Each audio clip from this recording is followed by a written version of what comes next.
Tonight's talk is going to be blessedly short for all of us. It's going to be just about the question of the week and then a little bit about the idea of long meditation. So, and I'm going to stand here, so if you want to move around a little bit so you can see me better, go for it.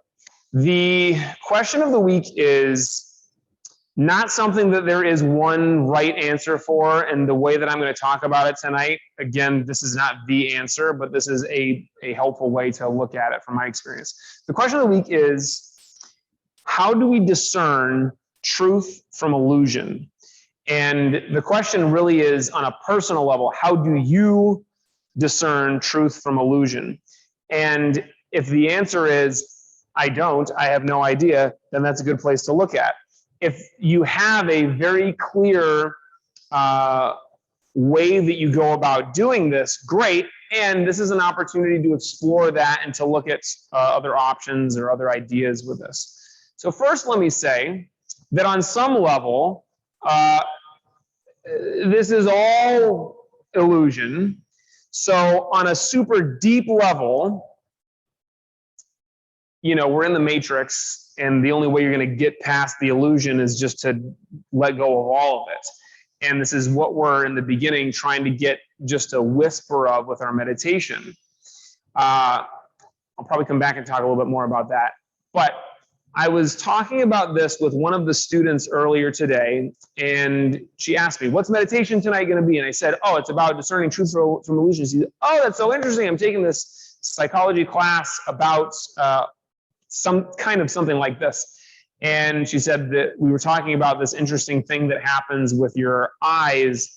If you stare at like a color picture for long enough, and then they replace it with a black and white picture, your eyes still keep seeing color. And this is not necessarily a trick of your brain. It's more like a trick of your eyes, or at least that's my understanding. I'm not a psychiatrist or a psychologist. I watched a quick something about this, and I found it super interesting. I did this actual experiment today because I was wondering, the idea is you stare at this and then they switch the picture, but you're still seeing color. And I wanted to know what happens when you blink. And what happens is if you do just a quick blink, you're still seeing color. If you actually look around, your eyes kind of get used to the black and white, and then you're seeing it in black and white. But then if you come back to exactly where you were looking before, you see the color again a little bit. But I tried this out, and what I found worked the best for me was doing like a hard, long blink, and then open up, and then the illusion is gone, and I'm looking at reality. So meditation is like a long, hard blink. What we end up doing is we go through the day, we go through our lives, and we have a tendency to live up in our heads. And instead of interacting with what is actually happening and what is real and like solid, or, you know, as real and as solid as we can experience with our senses, being in the matrix. Instead of interacting with that, what we're actually interacting with is what is in our head. So we have a tendency to interact with what we're thinking about what is happening. We're interacting with memories of what happened in the past, or we're thinking about what we assume is going to happen in the future, or more likely what we are afraid of happening in the future. And it's quite difficult to shake free of those. None of that is reality.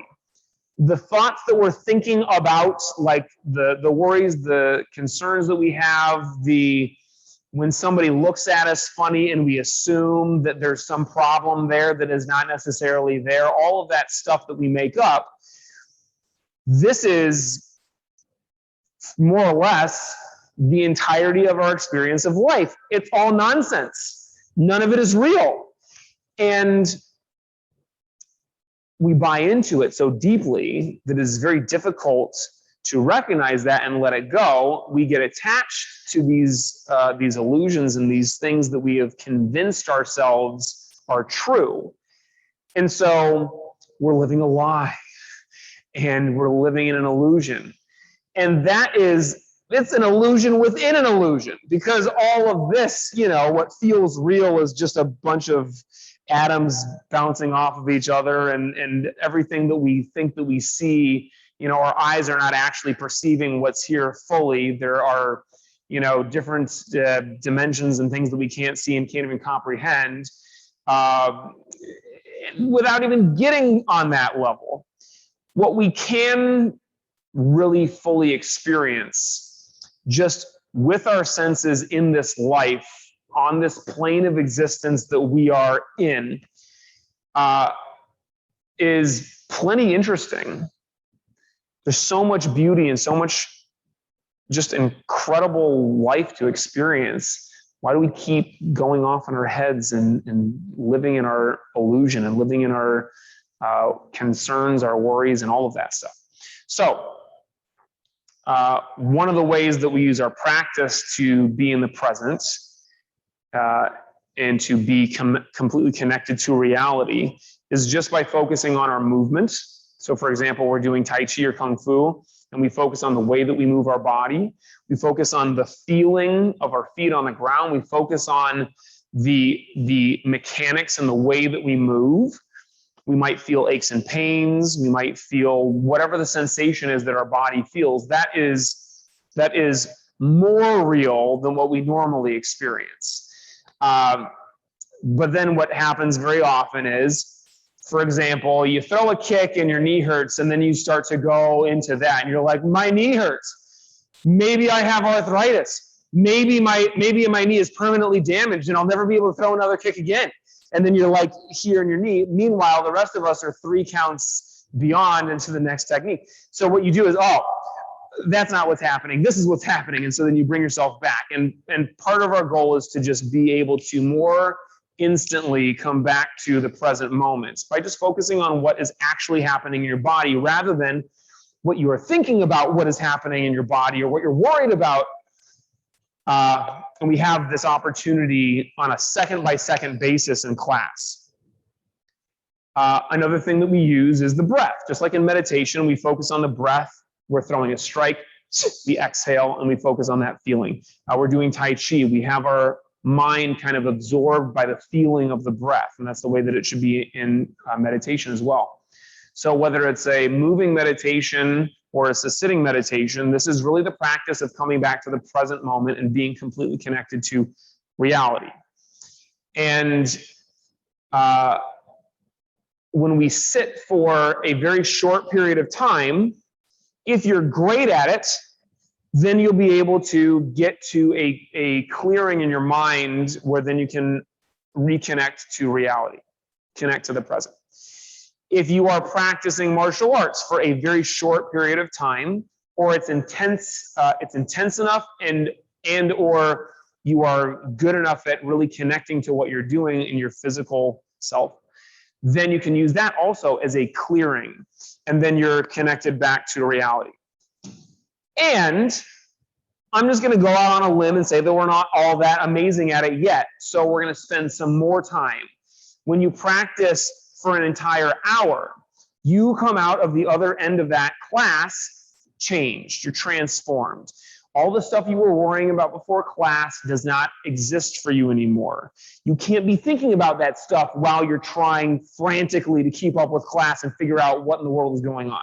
There's no room for it. You certainly can't spar with somebody or grapple with somebody or practice Tai Chi and you push hands with somebody, anything where you're really interacting with somebody, and you must be right here, right now. There's no room for all that nonsense, all that noise. So that's great. When you sit to meditate, there's often plenty of room for it, at least in the beginning. You'll sit, and I know I'm supposed to be sitting here and just feeling my breath and letting my thoughts go, but then the very first thing that happens is a thought gets in there, and whatever it is, I'm thinking about what I have to do as soon as this class is over. I'm thinking about the song that I heard earlier in the day, and it's stuck in my head, and I just sit there and I'm replaying these thoughts or this song over and over again. And hey, I'm technically sitting still and breathing, so doesn't that count? Yes, and we can do better. So when we sit to meditate, the longer you sit, at least the more of a chance you have to get that really great, deep connection to the present moment, and to make it like that really long, hard blink where then when you're done and you open your eyes, you're in that clearing. You have a sense of calm and nothingness. And this is really what we're after in our practice, is nothing. You're going to pay, $100 and some a month. You're going to show up to class 2, 3, 4, 5 days a week, year after year. And what are you going to get from it? Nothing. And that is the best possible thing that you could get, right? Because if we can actually get to that place of nothingness, then we can fill in with that space whatever we want, rather than whatever we're kind of bullied into thinking, through life, right? So we're choosing the kinds of thoughts that we want. We're choosing the kind of experience that we want to have. So the analogy that I've been using this week, and I love to use for meditation, is if you take a glass and you scoop up some water from a pond and you sit it on a counter and you look at it, there's all this junk swimming around in it. It's sediment and dust, and whatever is in the pond is floating around, and it's foggy, it's murky, and that's like your brain when you first sit, because you're going from everyday waking consciousness to, I'm trying to sit still and let go of all my thoughts, and it's not happening right away. They're still swimming around, bouncing around in my skull. But if you let that water sit there for long enough, all that junk will float down and sink to the bottom. It's still there, but the water that you're looking at in the glass is crystal clear, depending on what pond you get the water out of. Let's say that it's a clean pond. That will happen to us. The longer we sit, the more clear it is likely that our mind will get. And it is not going to be enough to sit, but it's going to be a huge, important help for us. When you move your body in your meditation, then your awareness and your energy goes to whatever you just moved. So if you sit still and you're able to shut down the senses, what you're left with is this just very calm sense of being in your body, where you can just focus on the breath and your awareness is all happening in here. And you can have this expansive sense to your meditation, but it's not a busy, noisy expansion where you're aware of, physical sensations. And when you start to move your body, that's what happens. Now you're aware of your hand. And as soon as you go to scratch and itch in meditation, before your hand goes back to this position on your lap, then you've got 10 itches all over your body. And then if you go after them, you will never be meditating. So you want to sit and let the sensations of your body go, except for the breath. And just like the floaty stuff in the pond water is still there at the bottom of the glass of water, whatever it is that you truly need to deal with in life will still be there waiting for you. Meditation won't by itself solve most of your issues. It could solve some of them, the most important ones. But what needs to actually get done, that stuff that you're sitting there and thinking about because I can't stop thinking about this, it's too important, this is really something that I need to deal with, that will be waiting for you when your meditation is done. So just let go of it. Let it sink to the bottom of your consciousness and focus on the breath. And I'm going to draw a distinction here between that and trying to repress things that actually need to be dealt with. We have emotional strife that we've got to deal with. Spend time thinking about it, go to therapy, talk to people, whatever you need to do to deal with it, great. But what I'm saying is when you're sitting here to meditate and your mind keeps trying to play this trick on you and convince you that there are things that are so important that you have to think about them right now, it's just not true. If it's that important, you'll remember as soon as you open your eyes, it'll be there. Or if you're really good at meditation and you can keep that state of consciousness for a while, you might make it all the way to your shoes, maybe all the way out of the dojo, Maybe if you're super good, you'll get into your car or on your bike and you won't pop in the headphones or turn on the radio. You'll just sit in stillness and you'll be like one of those very aware people driving down the street that if I could wave a magic wand and replace every driver in LA with you, that's exactly what I would do. But our goal is to try to get this to stick with us as long as possible. And I promise you, no matter how good you are at that, those things will still come back. And then you'll deal with it. And when you deal with it, you will be so much better at dealing with it because of that break that you gave your mind, because of that clearing that you got to. From there, you can make really great decisions. From there, you can respond well to whatever needs to be responded to. So that's what we're going to do in tonight's long meditation. And if you are watching here at home, I'm going to turn this off, but we're going to be sitting here for about a half an hour. So if you want to join us, that's how long you should meditate for. Sit comfortably.